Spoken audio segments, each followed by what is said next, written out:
இளம் தொழில் முனைவோர் முதல் முறையாக வருமான வரி தாக்கல் செய்யும்போது கவனிக்க வேண்டிய விஷயங்களை பற்றி இந்த வீடியோவில் பார்க்கலாம்.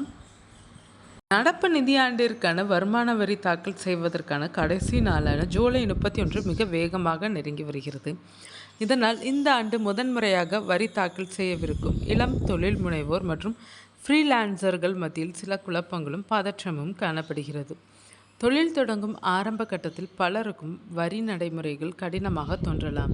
ஆனால் முறையான ஆவணங்களை முன்கூட்டியே தயார் செய்து வைத்து கொண்டால் மிக எளிதாக மற்றும் பிழையின்றி ஐடிஆர் தாக்கல் செய்ய முடியும் என்று நிதி ஆலோசகர்கள் தெரிவிக்கின்றனர். வரியை துல்லியமாக கணக்கிட்டு உங்களுக்கான ரீஃபண்ட் தொகையை எந்த தாமதமும் இன்றி விரைவாக பெற கடைசி நேர பதற்றத்தை தவிர்த்து தேவையான ஆவணங்களுடன் திட்டமிட்டு செயல்படுவது அவசியம். சரியான வரி தாக்கல் பழக்கம் எதிர்காலத்தில் தொழில் மேம்பாட்டிற்கான வங்கி உத்தரவாதம், வீட்டுக்கடன் மற்றும் விசா விண்ணப்பங்களில் உங்கள் நிதி நம்பகத்தன்மையை வலுவாக்கும் ஒரு நீண்ட கால முதலீடாகும். நீங்கள் ஐடிஆர் தாக்கல் செய்வதற்கு தொடங்கும் முன் சரிபார்த்து கொள்ள வேண்டிய ஆவணங்கள்: பேன் வங்கி கணக்கு இணைப்பு. உங்களுடைய பேன் எண் வங்கி கணக்குடன் சரியாக இணைக்கப்பட்டுள்ளதா? உங்கள் ஆதார் விவரங்கள் வருமான வரித்துறையின் தரவுகளுடன் ஒத்துப்போகிறதா? ஆவணங்கள் மற்றும் வருமான விவரங்கள் படிவங்கள் ஒப்பீடு. ஃபார்ம் 26AS, AIS மற்றும் TIS ஆகிய 3 படிவங்களையும் பதிவிறக்கம் செய்து அவற்றில் உள்ள TDS மற்றும் வருமான விவரங்களை ஒப்பிட்டு சரிபார்த்தல்.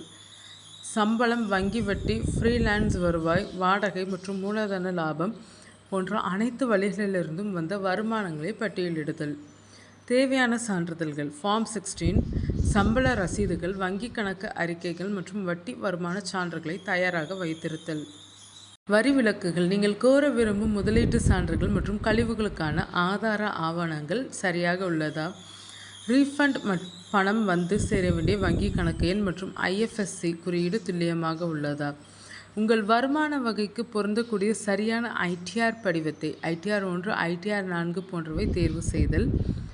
ஐடிஆர் சமர்ப்பித்த பின் உடன் வேலை முடிந்து விடுவதில்லை. தாக்கல் செய்த 30 நாட்களுக்குள் ஆதார் OTP அல்லது நெட் பேங்கிங் மூலம் வெரிஃபை செய்வதை உறுதி செய்தல். சரியான தயாரிப்பு, துல்லியமான விவரங்கள் மற்றும் தாக்கல் செய்தவுடனேயே செய்யப்படும் வெரிஃபிகேஷன் ஆகிய 3ம் தான் உங்கள் முதல் ஐடிஆர் தாக்கலை வெற்றிகரமாக்கும்.